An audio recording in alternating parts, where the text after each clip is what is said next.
Optics के अंदर आज हम पढ़ेंगे रिफ्लेक्शन क्या होता है, और उसके बाद में हम पढ़ेंगे मिरर क्या चीज़ है, और दूसरा रे डायग्राम हमको देखना है। ठीक है, तो देखिए सबसे पहली चीज़ बात करते हैं लॉज ऑफ रिफ्लेक्शन क्या है, यानी कि रिफ्लेक्शन ऑफ अ लाइट।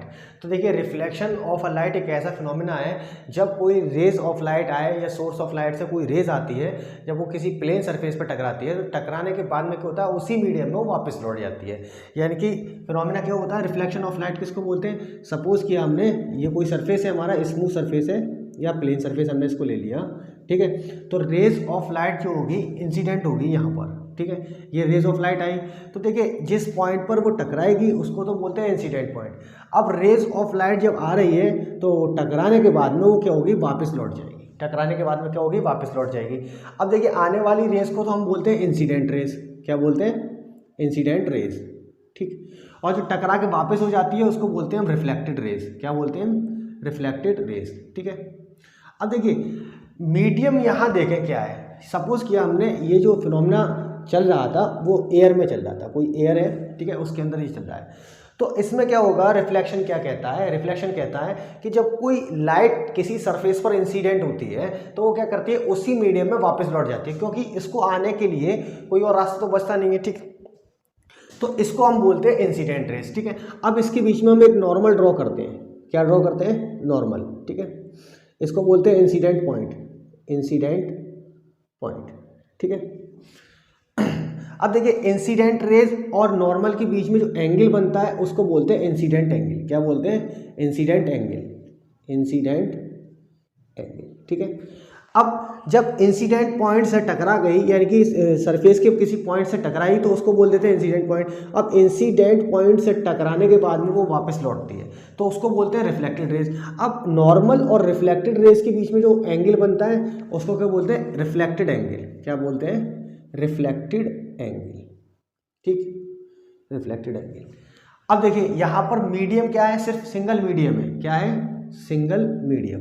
अगर मीडियम दो हो जाएंगे तो वहां पर क्या होगा, रिफ्लेक्शन नहीं होगा, रिफ्रैक्शन का फिनोमेना आ जाएगा। तो सबसे पहली चीज हमको मालूम चला रिफ्लेक्शन ऑफ लाइट क्या होती है। तो देखिए कब जब भी कोई इंसिडेंट रेज आएगी किसी स्मूथ सरफेस पे टकरा गई, तो टकराने के बाद क्या होगा, उसी मीडियम में वापस लौट गई, इसको बोलते हैं रिफ्लेक्शन का फिनोमेना। अच्छा ठीक है, इसमें क्या होता है, इसके दो लॉ हैं। कितने लॉ हैं, दो लॉ।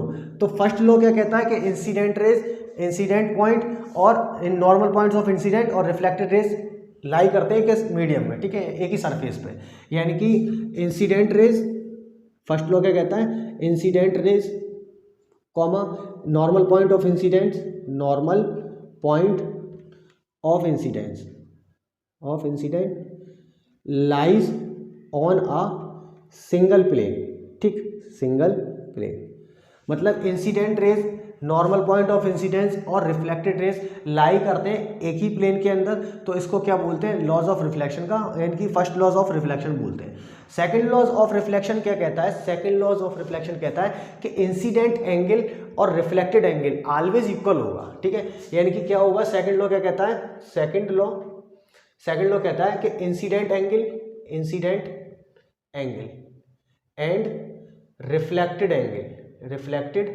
एंगल क्या होगा, ऑलवेज इक्वल होगा। क्या होगा, ऑलवेज इक्वल, यानी कि एंगल ऑफ इंसिडेंस और angle of reflection is always equal. ठीक, दूसरा इसमें क्वेश्चन बन जाता है कि इसका डेविएशन एंगल क्या होता है। ठीक, डेविएशन एंगल किसको बोलते हैं। देखिए ये जो इंसिडेंट रेज आ रही है, ठीक है, ये आने के बाद ना होता, ऐसा ना हो कि इंसिडेंट रिफ्लेक्टेड तो हो गई, लेकिन अगर ये डेविएट होगी तो किस डिग्री एंगल पर डेविएट हो जाएगी। ठीक है, तो एंगल ऑफ डेविएशन क्या होता है, एंगल ऑफ डेविएशन।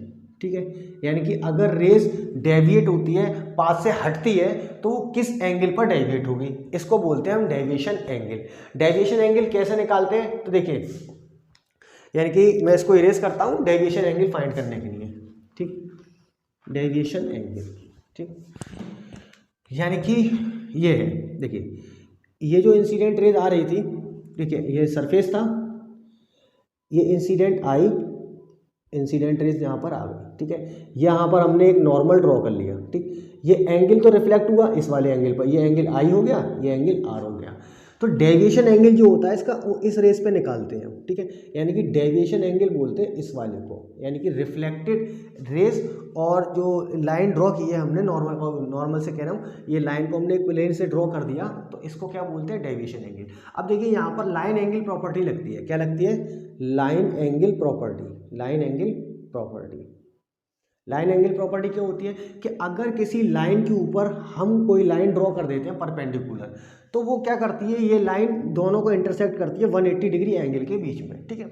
यानी कि ये हमारा एंगल कितना है, 90, एंगल आई है यहाँ पर, ठीक है, ये एंगल आई है और ये एंगल आर है। सपोज किया हमने यहाँ पर कोई एक 90 डिग्री एंगल बना लिया, ठीक है, और ये क्या हो गया, 90 डिग्री एंगल हो गया। तो देखिए यानी कि डेविएशन एंगल जो आएगा वो किसके बीच में आएगा, यहाँ से ये लाइन का जो एंगल होती है यानी कि पाई, ठीक है।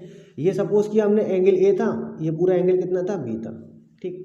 तो डेविएशन एंगल कितना हो जाएगा, यानी कि पाई इज इक्वल टू हमारा हो जाएगा यहाँ पर ए प्लस आर। यानी कि नॉर्मल भाषा में अगर हम सीधा सीधा आपको समझाएं तो ये एक लाइन जा रही है, इसके ऊपर लाइन पे जितने भी एंगल ड्रॉ होंगे वो कितने डिग्री के हो जाएंगे, 180 डिग्री के। यानी कि angle I plus angle R, angle I plus angle R plus deviation angle is equal to कितना होता है, पाई, ठीक।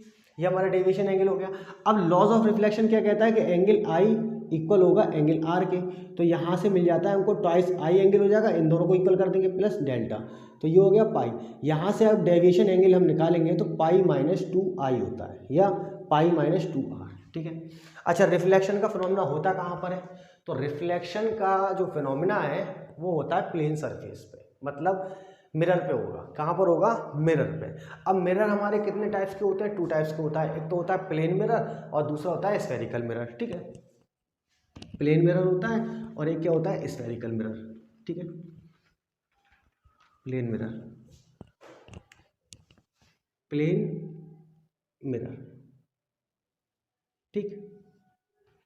प्लेन मिरर, प्लेन मिरर क्या होगा, बिल्कुल प्लेन होगा और इसके आउटर सरफेस पे यहाँ पर क्या होगी, पॉलिश होगी, क्या होगी, पॉलिश, ठीक। अब देखिए इस प्लेन के अंदर क्या होगा, सपोज किया हमने यहाँ पर कोई ऑब्जेक्ट रखा हुआ है या कोई आदमी है, जब इसके अंदर वो ये प्लेन से x मीटर डिस्टेंस पर है, कितने मीटर डिस्टेंस पर है, x मीटर डिस्टेंस पर, ठीक। अब प्लेन के अंदर उसकी इमेज फॉर्म होगी, क्या होगी, इमेज फॉर्म। तो इमेज कितनी दूर, यानी कि प्लेन के अंदर कितनी दूर फॉर्म होती है, तो प्लेन के अंदर जो होगी, प्लेन मिरर के अंदर जितनी डिस्टेंस पर ये हमारा ऑब्जेक्ट रखा हुआ है उतनी ही डिस्टेंस पर प्लेन के यानी कि इसके मिरर के अंदर उतनी ही डिस्टेंस पर इमेज फॉर्म होती है। यानी कि इसमें क्या होता है, ऑब्जेक्ट डिस्टेंस जो होती है इमेज डिस्टेंस के इक्वल होती है, ठीक। अच्छा, इस पर जो टिपिकल सा क्वेश्चन बनता है वो किस तरह से बनता है, सपोज करेगा कि ये 2 प्लेन इस तरह से खड़े कर देगा, ठीक है, और प्लेन के बीच में यानी कि 2 प्लेन मिरर के बीच में कोई ऑब्जेक्ट डिस्टेंस पर होगा, ठीक है, कोई ऑब्जेक्ट की डिस्टेंस रखेगा, ठीक। अब समझते हैं इसको।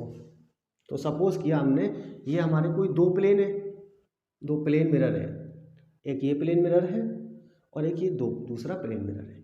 इसका आपने एग्जाम्पल देखा होगा, जब आप कटिंग कराने जाते हैं तो जो नाई होता है उसकी दुकान पर 2 शीशे लगे होते हैं और कुछ डिस्टेंस पर यहाँ पर एक चेयर पड़ी हुई होती है, इस चेयर पे आदमी बैठता है, ठीक। तो देखिए सबसे पहली चीज़ है, क्वेश्चन पूछता है कि प्लेन मिरर जो कि कुछ x डिस्टेंस पर है, कितने डिस्टेंस पर है, x डिस्टेंस पर है, और सपोज किया या इस वाले प्लेन से x माइनस आर डिस्टेंस पर कोई दूसरा ऑब्जेक्ट यहाँ रखा हुआ है, ठीक। इसकी डिस्टेंस उसने दे दी कि a डिस्टेंस पर ये है, तो इसकी कितनी इमेज, यानी पूछ लेगा फर्स्ट इमेज कितनी डिस्टेंस पर बनेगी, सेकंड इमेज कितनी डिस्टेंस पर बनेगी, या थर्ड इमेज कहाँ पर बनेगी, ठीक। तो देखिए आदमी यहाँ पर है तो वो किधर की तरफ देखेगा, इस तरफ देखेगा। तो सपोज किया वो यहाँ से 2 मीटर डिस्टेंस पर है, ठीक है। तो इसकी जो इमेज अंदर फॉर्म हो रही है वो कितने डिस्टेंस पर हो रही होगी, यहाँ से भी वो 2 मीटर डिस्टेंस पर इसकी फर्स्ट इमेज बनाएगा। कितनी इमेज बनाएगा, फर्स्ट इमेज जो बनेगी इसकी 2 मीटर डिस्टेंस यानी कि मिरर के अंदर बनेगी, ठीक है। अब यहाँ से पूछेगा कि इसकी थर्ड इमेज कितनी डिस्टेंस पर बनेगी। तो देखिए थर्ड इमेज के लिए ये वाला जो है, अब ये किधर देख रहा है, ये इसकी तरफ देख रहा है, ठीक है। तो इसका जो टोटल डिस्टेंस सपोज कर लिया उसने 6 मीटर दे दिया, कितने मीटर दे दिया, 6 मीटर। तो अब ऑब्जेक्ट यहाँ से कितना डिस्टेंस पर हो गया, यहाँ से तो डिस्टेंस इसकी 2 मीटर ही आएगी ना, और ये टोटल कितना हो गया, 4 मीटर का हो गया, ठीक है। तो थर्ड इमेज जो फॉर्म होगी वो इस वाले मिरर के अंदर होगी, इस वाले मिरर के अंदर यहाँ पर इमेज फॉर्म हो रही होगी। तो यहाँ से देखिए ये कितना 2 मीटर डिस्टेंस है और ये टोटल कितना है 6 मीटर डिस्टेंस है, ठीक। यानी कि जो इमेज फॉर्म कराएगा 2 मीटर इधर हो गया, 6 मीटर इधर हो गया, तो थर्ड इमेज तो इसकी यहाँ बन रही है, ठीक। अब 2 और 6 यानी कि ऑब्जेक्ट और इस मिरर का डिस्टेंस देखें कितना है, तो 2 और 6 कितना हो गया, 8 मीटर डिस्टेंस पर आ गया। कितने मीटर डिस्टेंस पर आ गया वो, 8 मीटर डिस्टेंस पर। तो अब जो इमेज इसकी फॉर्म हो रही होगी अंदर की तरफ, यानी कि यहाँ से इमेज बनाएगा इसकी, तो यहाँ से इसका जो डिस्टेंस होगा वो कितना होगा, 8 मीटर डिस्टेंस पर बनाएगा। यानी कि थर्ड इमेज जो बनेगी वो कितने मीटर डिस्टेंस पर बन जाएगी, 16 मीटर डिस्टेंस पर बन जाएगी। अब इसके बाद में अगर पूछता है फोर्थ इमेज कहाँ बनेगी, तो फोर्थ इमेज की फिर डिस्टेंस यहाँ से देखेंगे। देखिए फोर्थ इमेज कहाँ पर आ गई, यहाँ पर आ गई, ठीक है। फिर इसकी डिस्टेंस इससे देखेंगे। इस तरह से फाइनल इमेज चाहे वो 2 पर रखा दे, 3 पर रखा दे, 4 पर रखा दे, कहीं भी रखाएगा वहाँ पर इसकी इमेज बना लेगा, ठीक है। प्लेन मिरर की बात हो गई। अब उसके बाद में करते हैं स्फेरिकल मिरर। क्या बात करते हैं, स्फेरिकल मिरर, ठीक है। तो देखिए स्फेरिकल मिरर हमारे कितने टाइप्स के होते हैं, 2 टाइप्स का होता है, यानी कि स्फेरिकल मिरर। तो स्फेरिकल मिरर कितने टाइप्स के होते हैं, 2 टाइप्स के, ठीक है। एक तो होता है कॉनकेव मिरर, कॉनकेव मिरर। दूसरा होता है कॉन्वेक्स मिरर, कॉन्वेक्स मिरर, ठीक है। अब कॉनकेव मिरर में 6 इमेज फॉर्मेशन होते हैं। कितने इमेज फॉर्मेशन होते हैं, 6 टाइप्स के इमेज फॉर्मेशन होंगे, यानी कि 6 इमेज बनेंगी इसके अंदर। 6 इमेज में 5 तो रियल होंगी और 1 वर्चुअल होगी, ठीक है। इसके अंदर 2 इमेज बनती हैं, 2 इमेज होती हैं और दोनों ही वर्चुअल होती हैं, ठीक। ये दोनों वर्चुअल क्यों होती हैं, क्योंकि इनका फोकस, रेडियस ऑफ कर्वेचर सभी के सभी क्या होते हैं, वर्चुअल होता है, ठीक है। तो इसको समझते हैं स्फेरिकल कॉनकेव मिरर क्या होता है। तो देखिए कॉनकेव मिरर बोलते हैं ऐसा मिरर जो स्फीयर से काटा है। कहाँ से काटा है, किसी एक स्फीयर को। हमने स्फेरिकल मिरर लिया, स्फीयर बनाया, ठीक। यहाँ से हमने एक स्फीयर ड्रॉ कर लिया, ठीक है। अब इसके अंदर से हमने क्या करा, इसको कट कर लिया, यहाँ से कहीं एक पॉइंट से हमने इसको कट कर लिया, ठीक। जब हम इसको कट कर देंगे यहाँ पर, अगर हम इसके आउटर साइड में पॉलिश करते हैं यहाँ पर, ठीक, तो ये क्या हो जाता है, हमारा कॉनकेव मिरर हो जाता है। क्या हो जाता है, कॉनकेव मिरर, ठीक है। इसका कुछ सेंटर होता है, ठीक है। ये इसका सेंटर सी है और ये सेंटर सी है, सेंटर सी से लेके और इसको जो बोलते हैं पोल बोलते हैं। क्या बोलते हैं, पोल, ठीक है। तो पहले रुक जाइए, इसको समझते हैं। अब जब हमने इसको हटा लिया यहाँ से, ये कॉनकेव मिरर हो गया, ठीक। दूसरा, अब इसी मिरर को जो हमने इसके अंदर से काटा था, अगर इनर साइड पॉलिश करते हैं, किस साइड पॉलिश करते हैं, इनर साइड, ठीक है। अब इनर साइड पॉलिश करेंगे, ठीक, तो वो क्या हो जाता है, कॉन्वेक्स मिरर हो जाता है। क्या हो जाता है, कॉन्वेक्स मिरर, ठीक। और इसको क्या बोलते हैं हम, कॉनकेव मिरर, कॉनकेव मिरर, ठीक। तो यहाँ पर समझते हैं कि इमेज बनती कैसे है। देखिए 2 लाइन यानी कि 2 पैरेलल लाइन आएंगी और वो रिफ्लेक्ट होके फोकस से गुजर जाती है, ठीक। तो क्या होता है, जिसका मुंह, इसका मुंह इस तरफ है तो इसका फोकस क्या है, इस तरफ होगा। सेंटर ऑफ कर्वेचर कहाँ होगा, इस तरफ होगा, ठीक है। इसका पोल किधर होगा, ये पोल होता है, जहाँ पर जो प्रिंसिपल एक्सिस होती है, जो लाई करती है, उसको हम बोलते हैं फोकस। वो प्रिंसिपल एक्सिस होती है, जिस पॉइंट पर लाई करेगी उसको बोल देंगे पोल, ठीक है। अब इसका जरा देखते हैं, तो इसकी तरफ, इधर की तरफ जाएंगे तो इसका सेंटर ऑफ कर्वेचर इधर की तरफ होगा, फोकस इसका इधर की तरफ आएगा। सब क्या है, वर्चुअल है। वर्चुअल मतलब क्योंकि रिफ्लेक्शन का फिनोमेना प्लेन सरफेस पर होता है, ना कि पॉलिश पर, ठीक है। तो रिफ्लेक्शन इधर से होगा और इसको समझते हैं रे डायग्राम से। किससे, इस तरह से समझ में नहीं आएगा तो इसको रे डायग्राम से समझते हैं, ठीक है, ठीक है। इतनी चीज़ हमें मालूम चल गई कि मिरर के अंदर कौन सा फिनोमेना होता है, रिफ्लेक्शन का फिनोमेना होता है, ठीक है। देखिए अब बात करते हैं, ये जो तो आउटर पॉइंट है M1 और M2, इसको हमने कंसीडर कर लिया। तो यहाँ पर ये M1 एंड M2 क्या है, M1 M2 को बोलते हैं, यानी कि क्या फोकस हो गया, कर्वेचर हो गया, रेडियस ऑफ कर्वेचर हो गया, अपर्चर, मिरर अपर्चर, ठीक है। और सी को हम बोलते हैं सेंटर ऑफ कर्वेचर। क्या बोलते हैं, centre of curvature. Centre of curvature कहाँ होता है, जो कि स्फीयर से जिसको काटा है उसके सेंटर को हम सेंटर ऑफ कर्वेचर बोलते हैं, ठीक है। एक होता है हमारा पी।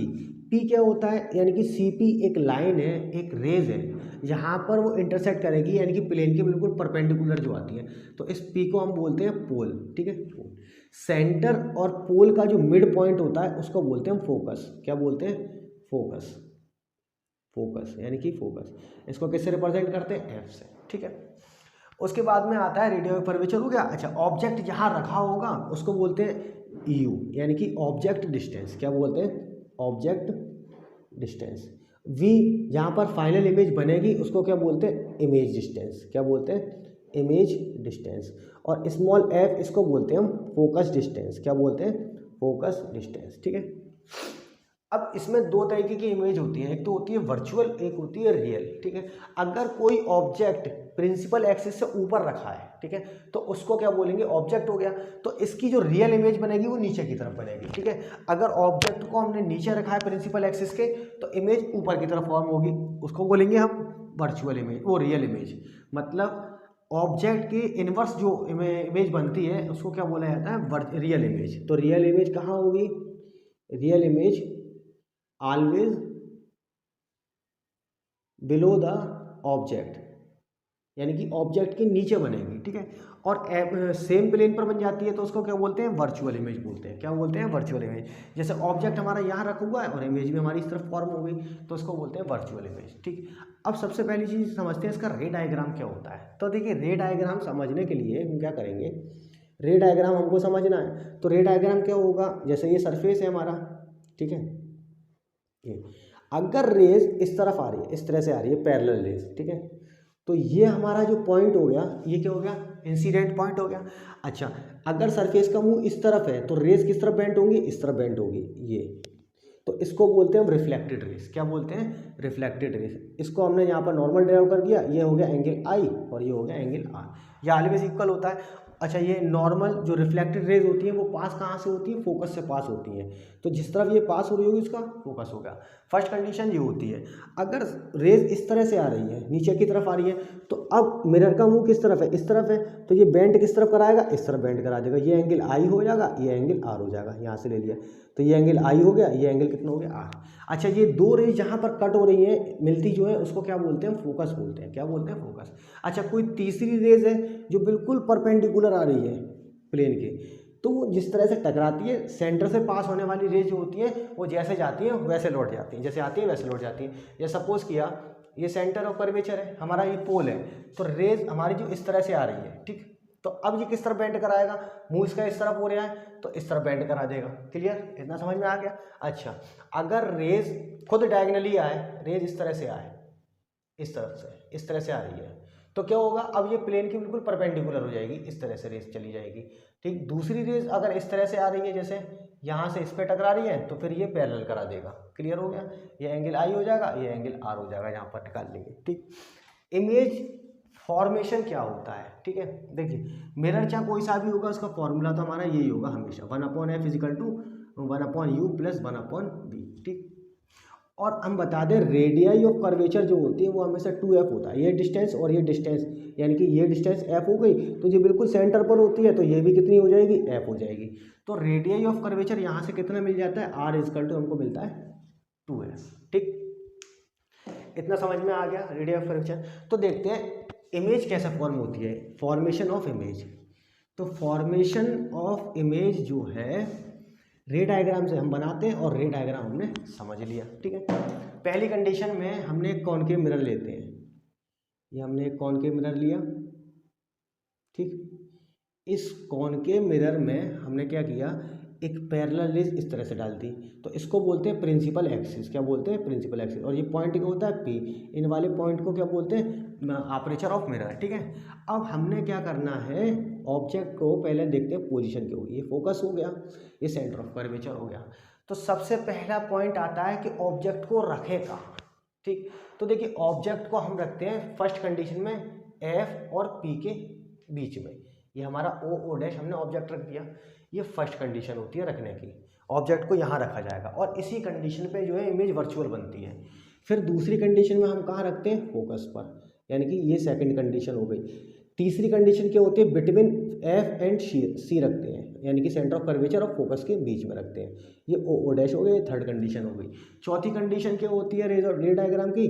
कि हम ऑब्जेक्ट को सेंटर ऑफ कर्वेचर पर रख देते हैं। पांचवी कंडीशन क्या होती है? बिटवीन इन्फिनिटी और कहाँ पर रखते हैं, बिहाइंड द सी रख लेते हैं, ऐसा ही लेते हैं। ये हमारी पांचवी कंडीशन रहेगी, ये हमारी चौथी कंडीशन हो गई। अब लास्ट कंडीशन क्या होती है कि ऑब्जेक्ट कहाँ पर हो, इन्फिनिटी पर हो, ठीक है। तो पहली कंडीशन का जो रे डायग्राम बनेगा, सपोज किया हमने ये हमारा क्या नाम है, कॉनकेव मिरर है, क्या है, कॉनकेव मिरर। तो पहली कंडीशन में ये हमारी प्रिंसिपल एक्सिस आ गई, ऑब्जेक्ट हमारा ये फोकस है, ये हमारा सेंटर ऑफ कर्वेचर। देखिए ये डिस्टेंस जो है ना बिल्कुल बराबर होनी चाहिए, बिल्कुल इक्वल होनी चाहिए। तो पहली कंडीशन में हमने ऑब्जेक्ट को बिटवीन एफ एंड पी रखा। तो देखिए पैरेलल रेज जैसी इंसिडेंट होंगी यहाँ से ये टकराएगी, तो ये वाली रेज तो फोकस से होकर गुजर जाएगी और दूसरी रेज कहाँ से जाएगी, सेंटर ऑफ कर्वेचर से हम इसको लेकर चलेंगे, क्योंकि दूसरी रेज को पास होने के लिए कोई जगह तो है नहीं है, ठीक है, यहाँ से। अब देखिए अगर दो रेज इस तरह से पीछे की तरफ मिल रही हैं तो वो कभी भी मिलेंगी नहीं, ठीक है। और इमेज बनता कहाँ है, जहाँ पर दो रेज मिल जाती हैं, दो रेज का रिफ्लेक्शन होकर मिलती हैं। तो पहली कंडीशन में क्या होगा, इस ऑब्जेक्ट को हम यहाँ पर बढ़ा लें, इस पॉइंट पर ये मिल गई, यहाँ पर हमने ओ डैश हो गया, यहाँ पर हमारी इमेज फॉर्म हो जाएगी आई डैश, ठीक है। देखिए जब ऑब्जेक्ट एफ और पी के बीच में रखा हुआ है तो सबसे पहली जो इमेज बनेगी वो कैसी होगी, वर्चुअल इमेज बनेगी, ठीक है। और ऑब्जेक्ट से हमेशा बड़ी बनेगी, लार्ज होगी ऑब्जेक्ट से, ठीक है। बिहाइंड पी बनेगी, बिहाइंड पोल बनेगी, ठीक है। अब जब बिहाइंड पी चला जाता है तो ये इमेज को हम किसी स्क्रीन पर ड्रॉ नहीं कर सकते, ठीक। दूसरी कंडीशन क्या होती है इमेज फॉर्मेशन की, कि हम ऑब्जेक्ट को कहाँ रखें, अब फोकस पर रखते हैं, कहाँ पर रख दें, फोकस पर। तो हमने ऑब्जेक्ट को कहाँ रखना है, फोकस पर, ठीक। यहाँ पर एफ है, यहाँ पर सी है और यहाँ पर हमारा पी है, ठीक है। सी बिल्कुल बराबर हो जाए, ये रहा। अब ऑब्जेक्ट को हम कहाँ पर रख रहे हैं, फोकस पर। तो पहली रेज इंसिडेंट होगी, कहाँ से पास हो जाएगी, फोकस से पास हो जाएगी, ठीक है। दूसरी रेज जो होगी बिल्कुल एकदम पैरेलल आएगी, इसके क्या आएगी, पैरेलल, और ऑब्जेक्ट को टच करते हुए इस तरह से निकल जाएगी, ठीक है। और सेंटर ऑफ कर्वेचर से जो रेज आती है वो जैसे आती है वैसे ही वापस हो जाती है। तो ये जो दो रेज है पैरेलल, ये कहाँ पर जाके मिल जाएंगी, इन्फिनिटी पर मिल जाएंगी, ठीक है। देखिए ऑब्जेक्ट क्या है, ओ डैश, यानी कि ऑब्जेक्ट कहाँ रखा हुआ है, उस पर एफ पर रखा हुआ है। दूसरी चीज़ जो इमेज फॉर्म होगी वो रियल बनेगी, क्योंकि इन्वर्टेड है, नीचे की तरफ है, रियल इमेज होगी और ऑब्जेक्ट से वेरी लार्ज होगी। कैसी होगी, वेरी लार्ज, ठीक। तीसरी कंडीशन की तरफ चलते हैं, जब हम ऑब्जेक्ट को बिटवीन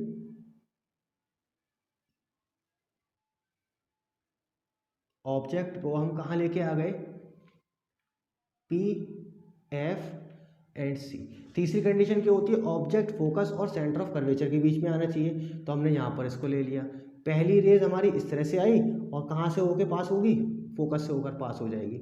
दूसरी रेज भी क्या होगी, हमारी फोकस से पास होगी और कहीं पर ही जाके इस तरह से बिहाइंड द सी जाएगी। तो इमेज हमारा यहाँ से गलत हो रहा है, इमेज फॉर्मेशन, इसको हम इस तरह से बना लेते हैं। तो ऑब्जेक्ट जो है हमारा यहाँ से इधर लाई करेगा और ये बिहाइंड द सी चली जाएगी, इमेज कहाँ जाएगी, आई डैश। देखिए ये जो मिस्टेक हो रही है वो इस वजह से हो रही है क्योंकि हमारा जो सिस्टम है वो एक परफेक्टली ड्रॉ नहीं हुआ है, ठीक है। परफेक्टली जब ड्रॉ होगा तो दोनों की डिस्टेंस सब बराबर होंगी तो इमेज भी वैसे की वैसी बनती है। चौथी कंडीशन आती है जब हम सेंटर ऑफ कर्वेचर पे ऑब्जेक्ट को रख दें, कहाँ पर रख दें ऑब्जेक्ट को, सेंटर ऑफ कर्वेचर पे, ठीक। यानी कि तीसरी कंडीशन या चौथी लास्ट कंडीशन है, वो चौथी कंडीशन है, लास्ट कह रहा हूँ, इसके बाद दो और हैं, ठीक है। ऑब्जेक्ट को हम कहाँ रखेंगे, एफ और सी, यानी कि बिल्कुल ऑब्जेक्ट को हम कहाँ पर लेके आ रहे हैं, सी पर लेके आ रहे हैं, यहाँ आएगा सी पॉइंट, ठीक है। तो देखिए पैरेलल रेज आएंगी, इंसिडेंट होकर कहाँ से पास होगी, फोकस से। दूसरी रेज भी कहाँ से पास हो जाएगी, फोकस से, और कहाँ पर मिल जाएगी, यहाँ पर मिल रही होगी ये रेज, ये पॉइंट इधर से आ रहा है, ठीक है, यहाँ पर आकर मिल जाएगी। सेम साइज इमेज बनेगी, इसमें क्या होगा, ऑब्जेक्ट छोटा होगा, इमेज बड़ी बनेगी, इसमें क्या होगा, सेम साइज इमेज होगा ऑब्जेक्ट का।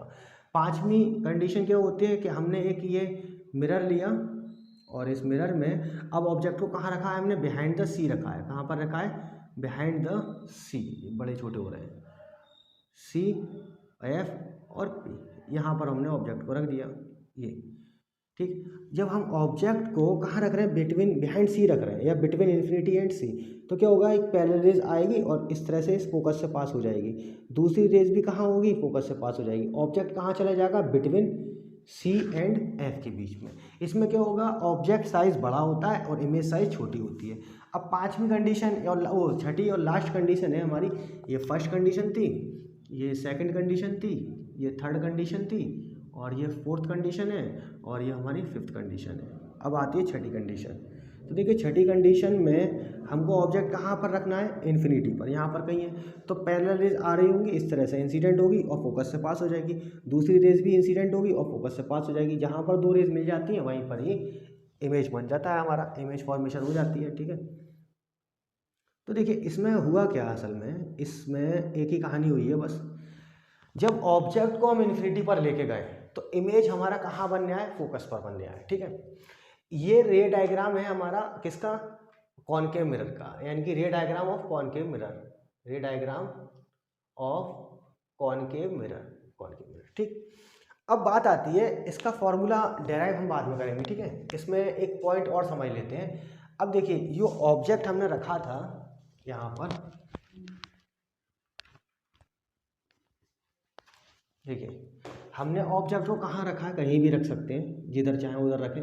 ये हमने कॉनकेव मिरर बनाया, इसके ये दो पॉइंट डाल दिए, एक M1 और एक M2, पैरेलल रेज आई बिल्कुल सेंटर से, तो ये पोल पर आके मिल गई, ये इसका फोकस हो गया और ये इसका सेंटर ऑफ कर्वेचर हो गया, ठीक। अगर देखिए ऑब्जेक्ट को हमने सपोज कीजिए यहाँ रखा था, ठीक, तो इमेज हमारी कहाँ फॉर्म हुई थी, सी के बीच में, सी से पीछे फॉर्म हुई थी। ये हमारा ऑब्जेक्ट था और ये हमारा इमेज था, आई डैश, ठीक। एक होता है लीनियर मैग्नीफिकेशन, क्या होता है, लीनियर मैग्नीफिकेशन समझना है। तो लीनियर मैग्नीफिकेशन को हम स्मॉल m से रिप्रेजेंट करते हैं, -v/u इसका फॉर्मूला होता है, ठीक। और दूसरा फॉर्मूला होता है m = hi/ho, ठीक। v क्या है हमारा, ऑब्जेक्ट इमेज डिस्टेंस है, यानी कि = image distance upon object distance. इतना क्लियर हुआ। ये क्या है, हाइट ऑफ इमेज, और ये क्या है हमारी हाइट ऑफ ऑब्जेक्ट, ठीक। अब इसको ओवर रखा हमने, तो देखिए पोल से हम क्या करेंगे, इस तरफ चलेंगे या इस तरफ से पोल तक जाएंगे, तो ये डिस्टेंस जो होता है पोल तक के लिए होता है, यानी कि ये ऑब्जेक्ट डिस्टेंस हो गया u, और यहाँ पर हमारा क्या बना है, इमेज, तो इसको बोलते हैं हम इमेज डिस्टेंस v। ये क्या है हमारी hi, यानी कि हाइट ऑफ ऑब्जेक्ट है, और ये क्या है हमारा h, ठीक। लीनियर मैग्नीफिकेशन क्या होती है, डायमेंशन लेस यूनिट होती है, डायमेंशन लेस क्वांटिटी है, ना तो इसकी डायमेंशन है कुछ, अगर ये सेंटीमीटर में होगा तो ये सेंटीमीटर में होगा, तो इसकी जब कोई यूनिट नहीं है तो डायमेंशन भी नहीं बनेगा। ये सेंटीमीटर में होगा तो ये भी सेंटीमीटर में होगा, अगर ये मीटर में है तो ये मीटर में होगा, ये मीटर में तो ये मीटर में होगा, ठीक। अब बात आती है जब इसका न्यूमेरिकल सॉल्व कर रहे होते हैं, ठीक है, और यहाँ से यहाँ तक की डिस्टेंस को हम बोलते हैं स्मॉल f फोकस डिस्टेंस, और C से यहाँ तक की जो डिस्टेंस होती है वो स्मॉल r या कैपिटल R हम ले लेते हैं, ठीक है। और r = हमारा कितना होता है, 2f होता है, ठीक है।